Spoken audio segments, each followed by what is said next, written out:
21 जुलाई 2025 वर्ष का 16वां सप्ताह सोमवार।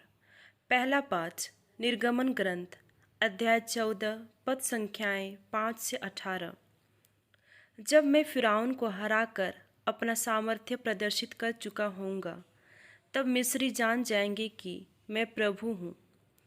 जब मिस्र के राजा को यह सूचना मिली कि इस्राएली भाग गए हैं, तो फिरौन और उसके दरबारी अपना मन बदल कर बोल उठे, हम लोग यह क्या कर बैठे? हमने इस्राएलियों को अपने दासों को भाग जाने दिया। फिरौन अपना रथ तैयार कराकर अपनी सेना साथ ले गया, 600 श्रेष्ठ रथ और मिस्र के सब रथ जिन पर योद्धा सवार थे। प्रभु ने मिस्र के राजा फिरौन का हृदय कठोर कर दिया, इसलिए उसने इस्राएलियों का पीछा किया जो उसे चुनौती देते हुए भाग रहे थे। मिस्रियों ने सब घोड़ों, फिरौन के रथों, उसके घुड़सवारों और उसकी सेना के साथ इस्राएलियों का पीछा किया और बालसफोन के सामने पी हरीरोत के निकट समुद्र के तट पर उनके पास पहुंच गए, जहां उन्होंने पड़ाव डाला था। फिरौन निकट आया ही था कि इस्राएलियों ने आंखें उठाकर देखा कि मिस्री हमारा पीछा कर रहे हैं। उन पर आतंक छा गया और वे चिल्लाकर प्रभु की दुहाई देने लगे। उन्होंने मूसा से कहा, क्या मिस्र में हमको कब्रें नहीं मिल सकती थी, जो आप हमको मरुभूमि में मरने के लिए यहाँ ले आए हैं? हमको मिस्र में से निकालकर आपने हमारा कौन सा उपकार किया? क्या हमने मिस्र में रहते समय आपसे नहीं कहा था कि हमें मिस्रियों की सेवा करते रहने दीजिए? मरुभूमि में मरने की अपेक्षा मिस्रियों की सेवा करना कहीं अधिक अच्छा है। मूसा ने लोगों से कहा, डरो मत, धीर बने रहो और यह देखो कि किस प्रकार प्रभु आज तुम लोगों की रक्षा करेगा। जिन मिस्रियों को तुम आज देख रहे हो, तुम उन्हें फिर कभी नहीं देखोगे। प्रभु ही तुम्हारी ओर से युद्ध करेगा और तुम लोगों को कुछ भी नहीं करना पड़ेगा। प्रभु ने मूसा से कहा, तुम मेरी दुहाई क्यों दे रहे हो? इस्राएलियों को आगे बढ़ने का आदेश दो। तुम अपना डंडा उठाकर अपना हाथ सागर के ऊपर बढ़ाओ और उसे 2 भागों में बांट दो, जिससे इस्राएलियों सूखे पांव समुद्र की तह पर चल सकें। मैं मिस्रियों का हृदय कठोर बनाऊंगा और वे इस्राएलियों का पीछा करेंगे।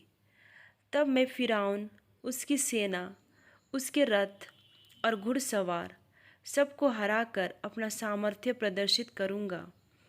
और जब मैं फिरौन, उसकी सेना, उसके रथ और उसके घुड़सवार सबको हराकर अपना सामर्थ्य प्रदर्शित कर चुका होऊंगा, तब मिस्री जान जाएंगे कि मैं प्रभु हूँ।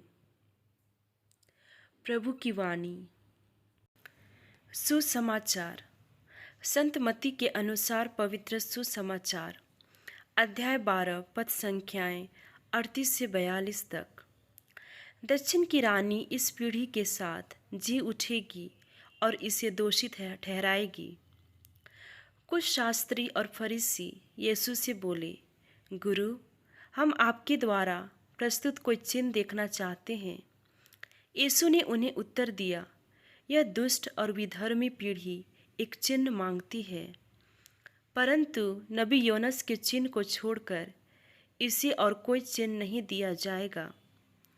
जिस प्रकार योनस 3 दिन और 3 रात मछ के पेट में रहा, उसी प्रकार मानव पुत्र भी 3 दिन और 3 रात पृथ्वी के गर्भ में रहेगा।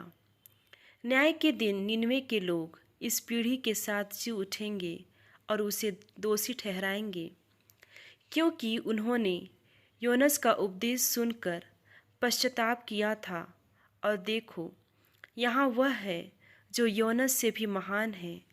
न्याय के दिन दक्षिण की रानी इस पीढ़ी के साथ जी उठेगी और इसे दोषी ठहराएगी, क्योंकि वह सुलेमान की प्रज्ञा सुनने के लिए पृथ्वी के सीमांतों से आई थी। और देखो, यहाँ वह है जो सुलेमान से भी महान है। प्रभु का पवित्र सुसमाचार। मनन चिंतन। आज का पहला पाठ इस्राएलियों की मुक्ति यात्रा के उस निर्णायक क्षण को दिखाता है जब मिस्र की सेना उनका पीछा करती है और वे भयभीत हो जाते हैं।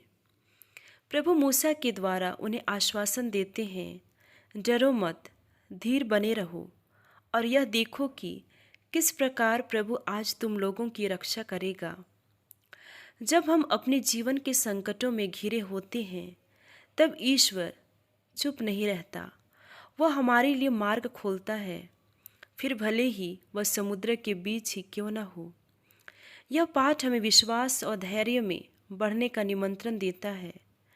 सुसमाचार में जब फरीसी यीशु के कोई चमत्कार दिखाने की मांग करते हैं तो प्रभु कहते हैं, नबी योनस के चिन्ह को छोड़कर कोई चिन्ह नहीं दिया जाएगा। यह संकेत यीशु की मृत्यु और पुनरुत्थान की ओर इशारा करता है, जो समस्त मानव जाति के लिए अंतिम और सबसे बड़ा चिन्ह है। वचन हमें आगाह करता है कि हमें चमत्कारों पर नहीं बल्कि प्रभु यीशु के क्रूस और पुनरुत्थान पर विश्वास करना चाहिए। आज का पाठ हमें आमंत्रित करता है कि हम अपने संघर्षों में ईश्वर के हाथ को पहचानें और उसके उद्धारकारी कार्यों में भरोसा रखें।